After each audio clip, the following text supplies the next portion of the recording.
নমস্কার বন্ধুরা, আজ আমি আবারও চলে এসেছি তোমাদের সামনে নতুন একটি ভিডিও নিয়ে। বাড়ির সব কাজকর্ম সেরে চান করে এই এলাম। এখন বাজে বিকেল 5টা 15। এবার আমার শাশুড়ি মা আলতা পরে মাথায় ঘোমটা দিয়ে কলসি নিয়ে পুকুরে চান করতে যাচ্ছে।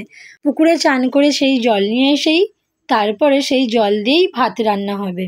কথায় আছে বাঙালির 12 মাসে 13 পার্বণ। এই 12 মাসে 13 পার্বণের মধ্যে উল্লেখযোগ্য এক উৎসব হলো রান্না পুজো। আমার শাশুড়িমা এবার সন্ধেবেলা শাক বাজিয়ে এসে গ্যাস জ্বালিয়ে দিয়ে ভাতের হাঁড়ি বসিয়ে দিয়েছে ভাত রান্না করার জন্য।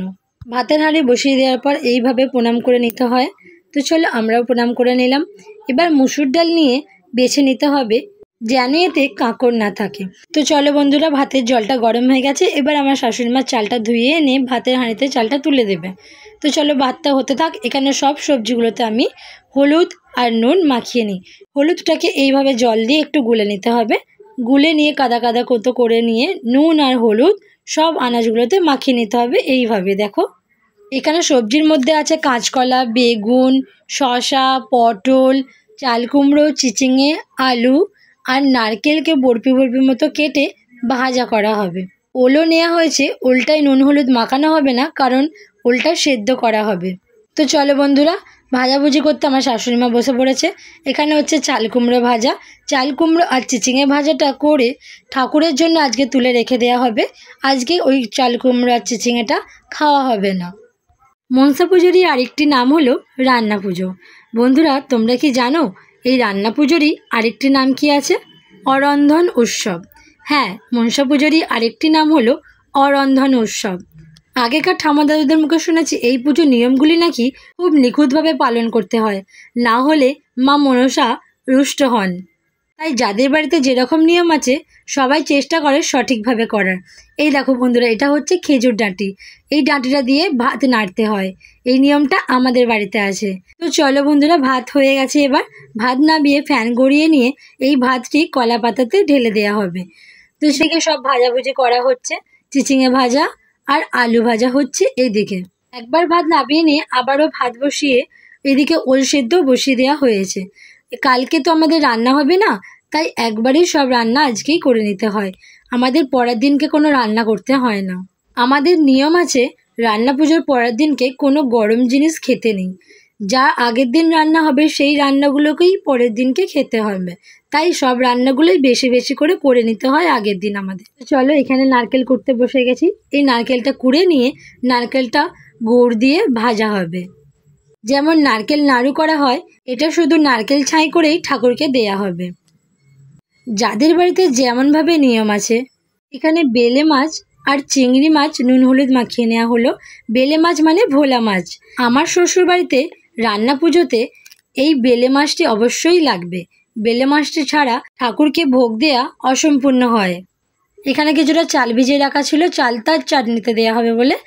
এবার চালতাটা থেতো করে নেওয়া হচ্ছে। চালতা দিয়ে মুসুর ডাল আর চালতা দিয়ে চাটনি হবে বলে। তো চলো, মাছগুলোও ভাজা শুরু হয়ে গেছে।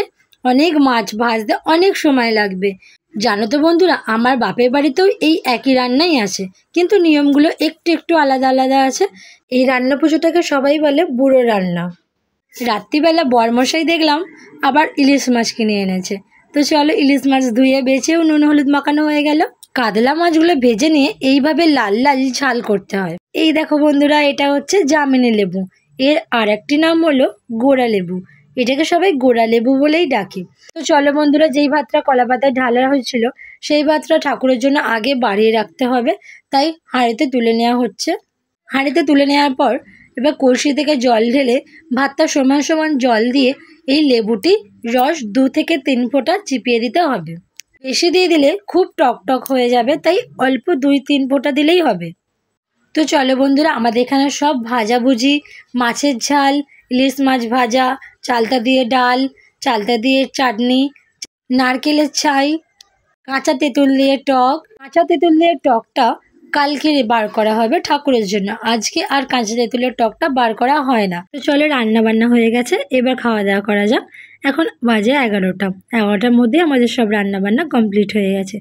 জানো তো বন্ধুরা, আমি যখন বাপের বাড়িতে থাকতাম তখন রান্না হতে প্রায় 1টা বেজে যেত আর আমরা সবাই ঘুমিয়ে পড়তাম। তারপর মা ঘুম থেকে তুলে সবাইকে খাওয়াতে বসাতো। তো চলো, পরের দিন বিশ্বকর্মা পুজোর সব কিছু আয়োজন হয়ে গেছে। শালুক ফুলও তোলা হয়েছে, তুলে এইভাবে মালা করে নেওয়া হয়েছে মা মনসাকে দেওয়া হবে বলে। মা মনসার পুজো করে তারপরে সব যে যার গাড়িগুলোকেও পুজো করে নেওয়া হয়েছে। বাচ্চাদের গাড়ি, বড়দের গাড়ি, সবার গাড়িগুলোকে পুজো করে নেওয়া হয়েছে। তারপর গ্যাসের উনুনটাকে ভালো করে আলপনা দিয়ে সাজিয়ে, সাতমালা পরিয়ে, শালুক ফুলের মালা পরিয়ে, প্রদীপ জ্বালিয়ে, ধূপ দিয়ে পুজো করে নিতে হয়। আর আগের দিনে যা যা রান্না হয়েছে সব রান্নাগুলোকে পাথরের থালাতে সাজিয়ে মাকে ভোগ দেওয়া হয়।